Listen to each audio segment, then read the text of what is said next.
Então vamos falar sobre os transtornos psicóticos da CID-10 na nossa palestra número 6 a respeito da CID-10, né? Uma abordagem psicanalítica da CID-10. Vamos falar sobre psicoses dentro desse varal da abordagem psicanalítica da CID-10. Então, recapitulando, as psicoses são sintomas formados na fase oral canibalesca, a esquizofrenia paranoide, na fase oral de sucção, que é mais antiga, né? A esquizofrenia hebephrênica, e elas se caracterizam pela forte rejeição, pela forte ruptura, né? Um processo que arranca o ego da realidade, Freud, 1925, dirigido contra as relações interpessoais, contra a relação com o mundo externo, tal como ocorre no autismo também, né? Que pode ser considerada a psicose mais radical, né? De ruptura, essa ruptura com o mundo externo caracteriza as psicoses. E dentro das psicoses, a mais, né, a musa, né, da psiquiatria é a esquizofrenia, são as esquizofrenias, melhor dizendo. Nós já falamos em outros lugares aqui do nosso YouTube sobre a esquizofrenia, né? E lembrando, então, F20.0 é a esquizofrenia paranoide, tá? Do Schreber, né? Analisada por Freud, ligada com a repressão da libido homossexual e com fixação na fase oral canibalesca, né? E F20.1 é a esquizofrenia hebephrênica, né? E tem exceções, né, que aparecem. Então vamos falar um pouco sobre a esquizofrenia paranoide, né? Por exemplo, aqui, este descaso para com a realidade, isso é característica de todas as psicoses, a realidade do mundo externo, né? A realidade interna não, a realidade interna está agindo ali, distorcida e tal, mas está agindo predominantemente, fortemente. Este descaso para com a realidade se deve à regressão à fase oral canibalesca, onde o funcionamento psíquico é semelhante sobre este e outros aspectos. Quer dizer, com objetos perceptórios, com devorar ou ser devorado. Então, devorar ou ser devorado é uma paranoia do caramba, né? Porque se o objeto perseguidor, né, ele pode me devorar, ele pode tirar minha vida, né, e me transformar em alimento para ele, como acontecia, né, e acontece, né, nas tribos canibais, né, digamos assim, eu tenho que tomar cuidado mesmo, né? É uma coisa altamente, realmente persecutória, né? Bom, este descaso para com a realidade se deve à regressão à fase oral canibalesca, onde o funcionamento psíquico é semelhante sobre este e outros aspectos. Podemos inferir também uma desistência de construir e de contar com a colaboração das outras pessoas e uma convicção enraizada das relações de hostilidade do mundo real para com o ego do paciente. Então, frutos dos que eu escrevi aqui, fruto da observação rigorosa e exaustiva dos fenômenos psíquicos. Continuando as observações a respeito do comportamento e da fala, né, e da expressão, das expressões e do comportamento, principalmente, dos pacientes esquizofrênicos paranoicos, as alucinações têm sempre um cunho ameaçador. O delírio é perceptório, hostil, ameaçador. Não há mais possibilidade de descontração, alegria, espontaneidade, autoconfiança, esperançosa, construtiva, enfim. O esquizofrênico não brinca, as coisas são sérias, não é de brincadeira. Há uma perda de credibilidade na ternura, no carinho, na companhia, na solidariedade, na ajuda, né, na confiança de que vai receber ajuda. Não há mais espontaneidade, inocência, flexibilidade, versatilidade. Tudo é hostil, perigoso, ruim, triste, pesado, mal, parapsicologicamente mal, entre aspas. Está implícita uma passividade psíquica de submissão ao mal, entre aspas. Esse transtorno mental é o mais frequente e, usualmente, seu primeiro surto acontece após os 35 anos de idade, podendo haver remissões totais e controle medicamentoso, o que foge ao padrão usual das doenças genéticas.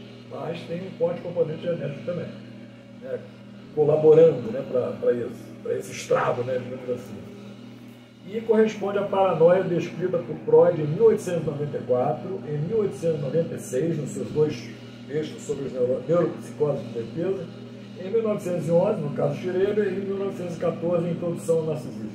Todos esses textos de Freud, bem como todos os outros que não estão citados aqui, devem ser lidos, tá, por profissionais de saúde mental. Eu considero, assim, realmente uma brincadeira você fazer saúde mental sem conhecer essas coisas aqui.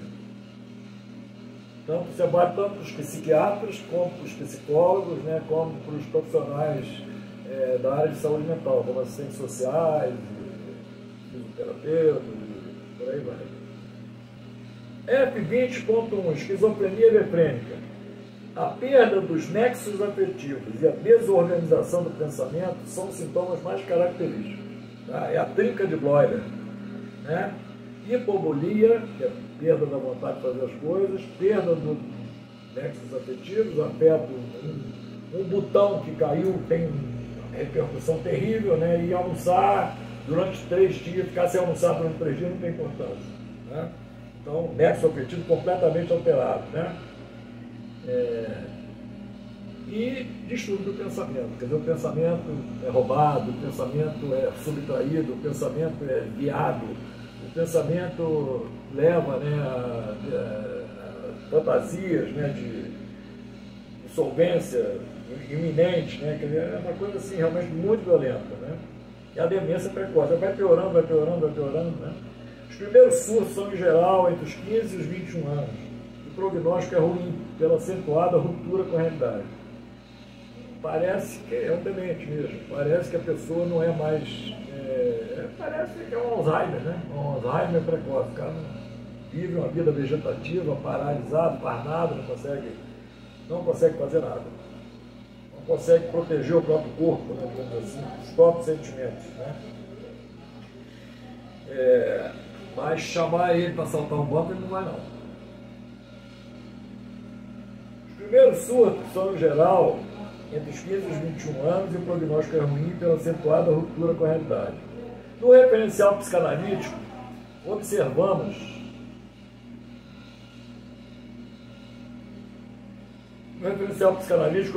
a retração da libido ao ego, né? Então, a libido e a destrutividade estão todas no ego.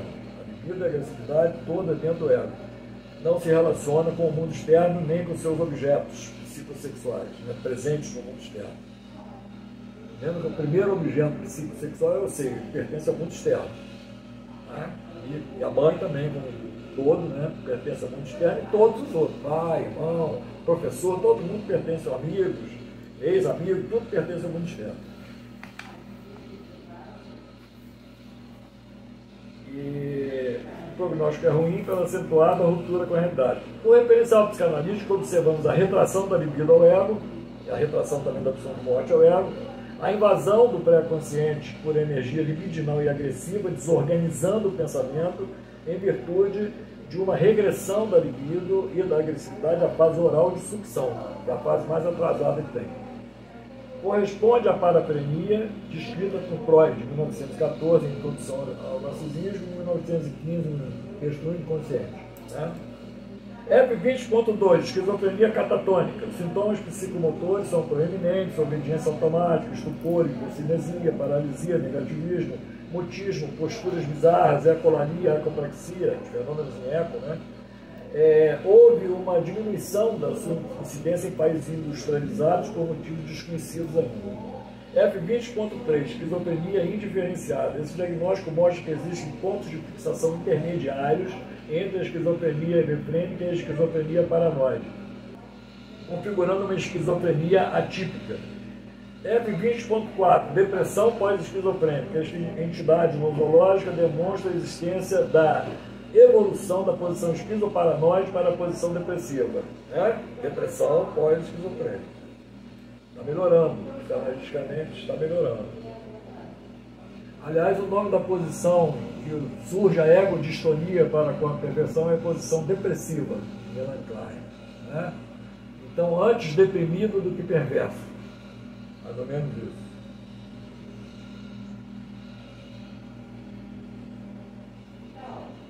Esta entidade demonstra a existência da evolução da posição esquizoparanoide para a posição depressiva de Melanie Klein. O risco maior de suicídio também demonstra a ação da opção de morte, que retornou ao ego, e a proteção do objeto e da potencial relação com este, existentes na esquizofrenia e na depressão. F20.5, esquizofrenia residual. Os sintomas negativos, retraimento, isolamento, hipomonia, perda dos nexos afetivos permanecem. Freud compreende os sintomas positivos, delírios, por exemplo, como tentativas de religar a libido aos objetos externos, mas de um modo que cria novos objetos fantasísticos substitutivos dos objetos originais: mãe, pai, irmãos, pessoas, cultura, mundo externo. Esta entidade nosológica mostra a força decisiva desses sintomas negativos oriundos da ruptura afetiva com a realidade.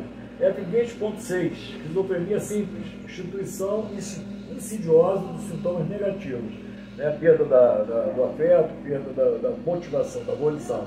A tentativa de cura não é perceptível. O embotamento afetivo e a hipo ou abulia, que são termos técnicos para embotamento afetivo, né? Para estudos, né? da exuberância do afeto, né? Digamos assim, esses estudos são proeminentes na esquizofrenia simples.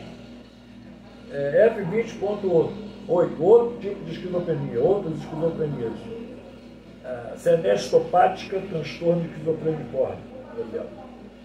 F21, transtorno esquizotípico.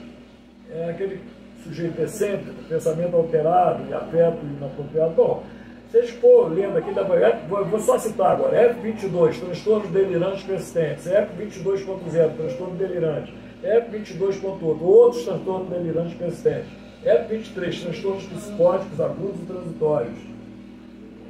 F23.0, transtorno polimorfo agudo sem sintomas de esquizofrenia. F23.1, transtorno polimorfo agudo com sintomas de esquizofrenia. F23.2, transtorno psicótico esquizofreniforme agudo.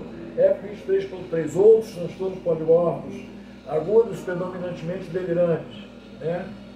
F23.8, outros, né, transtornos polimorfos agudos e transitórios. F23.9, psicose reativa breve. F24, transtorno delirante induzido. F25, transtornos esquizoafetivos. Aqui está outra interseção clara, né, entre as fases de desenvolvimento da libido, né? Você tem um transtorno, um indivíduo com sintomas esquizofrênicos e com sintomas de psicose maníaco-depressiva. Ele tem sintomas de F20.0 e ele tem sintomas de F31, né? Então é um ponto de interseção também aqui. Transtornos esquizoafetivos, tipo maníaco, tipo depressivo, tudo interseção aqui, né? E transtornos esquizoafetivos. Outros transtornos esquizoafetivos. E tem um que a gente pulou ali, que são, citamos, né, mas passamos por eles, que é os transtornos delirantes persistentes, F22, e aqueles, como eu falei, os encapsulados, dentre eles a paranoia querelante. É aquela, assim, né, tem um cara que ele está sendo, todo mundo quer processar ele, aí ninguém ainda processou, mas ele está para ser processado. Aí a pessoa vai e entra com uma ação judicial preventiva para protegê-lo. Por exemplo, isso já aconteceu várias vezes na história do direito, pessoas que se metem, né, digamos assim, na judicialização das coisas de terceiros, né, e entram com ações que precisam ser julgadas por causa disso. Quer dizer, paranoia querelante, tá? E tem a paranoia, que é uma coisa mais um delírio de perseguição encapsulado, que não afeta a pessoa trabalha, recebe seu dinheiro, recebe seu salário, mas tem essas crenças enraizadas, né? E tem a parapenia, que era a lavadeira da minha avó, né? Que ela chegava lá para lavar roupa, ela ficava conversando com as vozes lá o dia inteiro, né? Conversando com as alucinações dela lá, e saía, pegava o dinheirinho dela, ia para casa e voltava no dia seguinte para lavar mais roupa. Então ela trabalhava com um delírio encapsulado ali, alucinações encapsuladas, delirantes, conversava com aquelas pessoas, o mundo dela era aquele ali, mas ela não perdia completamente o vínculo com a realidade ao ponto de deixar de trabalhar e muito menos ainda deixar de receber o dinheirinho dela. Tá? Então essa é a diferença que tem entre uma parafrenia, da CID-10, né, e uma esquizofrenia befrênica. Tá? O canal de Léo aqui do YouTube, né, ele é um canal para psiquiatria, psicopatologia e psicanálise. Tá? Isso é fruto de 50 anos aproximadamente, um pouco mais, um pouco menos, por aí, 50 anos mesmo, de experiência com a psicanálise. 22 anos de idade eu comecei a minha análise, então, podemos dizer 52 anos, estou com 74, 52 anos aí de experiência com a psicanálise, né? E disso surgiram os livros, né, como esse aqui, por exemplo, os 300 conceitos psicanalíticos, né? da série Conceitos Psicanalíticos, com 7 volumes já publicados, e sonhos aqui, né, uma portentosa revisão de Freud sobre os textos de sonhos de 1916, tá? Tá aqui. Então, esses tipos de livros que nós temos lendo em Freud também, na Amazon.com.br, e para quem quiser comprar e-book. Quem quiser livros, aí pode encomendar direto da Amazon.com dos Estados Unidos, que o livro é entregue em casa. Nós aqui no nosso escritório também temos condição de ajudar, né, a fazer essa importação, né, dos livros. Bom, então, por enquanto é isso. Voltaremos a falar desses assuntos muito em breve.